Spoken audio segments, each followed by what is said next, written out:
నియోజకవర్గం మొత్తం మీద తనని ఎమ్మెల్యేగా చూడాలన్న ఆకాంక్ష ప్రజాభిమాని కాళ్ల దొంగబాబులో ఎక్కువగా కనబడేదని, అటువంటిది తనని ఎమ్మెల్యేగా చూడకుండానే దొంగబాబు అసూలు బాసడం చాలా దురదృష్టకరమని జగ్గంపేట ఎమ్మెల్యే జ్యోతుల నెహ్రూ మీడియా ద్వారా ప్రజలకు వివరించారు. కిర్లంపూడి మండలం చిల్లంగి గ్రామంలో దొంగబాబు కుమారులు తన తండ్రికి ఏర్పాటు మొదటి వార్షికోత్సవ వేడుకల్లో జగ్గంపేట ఎమ్మెల్యే జ్యోతుల నెహ్రూ పాల్గొని కీర్తిశేషులు దొంగబాబు చిత్రపటానికి పూలు చల్లి ఘనంగా నివాళులు అర్పించారు.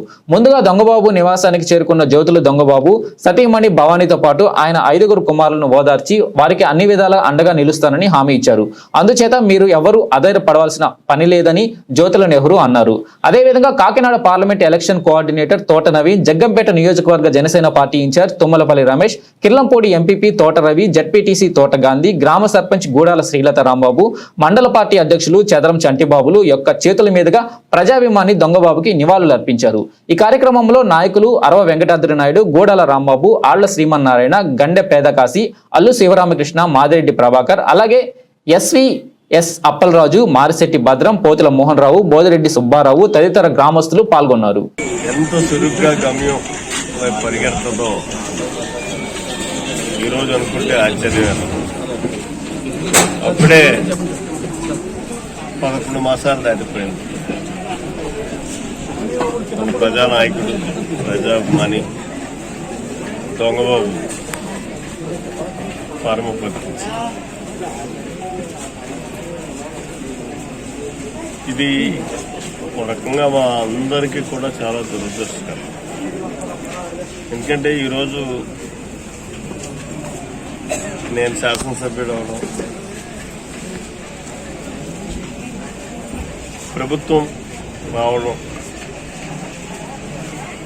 నాకు నిద్ర లేకుండా చేసి ఈ పంచాయతీని అన్ని రకాలుగానే అభివృద్ధి చేయడానికి నిత్యం పరితపించేటటువంటి వ్యక్తే దొంగబాబు. అటువంటి అదృష్టం మరి మీరందరూ కొడుకున్నప్పటికీ నేను ఒకటే మీ అందరికీ కూడా ఈవేళ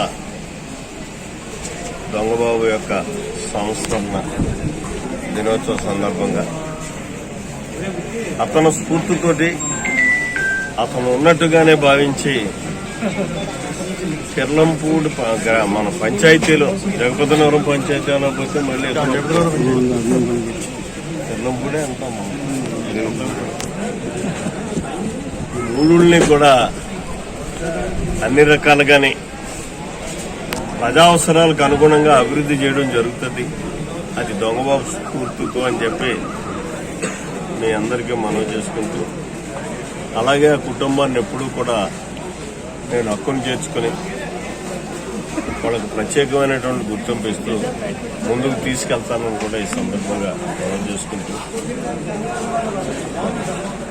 మనస్ఫూర్తిగా దొంగబాబు ఆత్మ శాంతించాలని, అలాగే కుటుంబం ప్రశాంతంగా ఉండాలని, సుఖశాంతులతో విరజల్లాలని ఆ భగవంతుని కోరుకుంటూ సెలవు తీసుకుంటాం.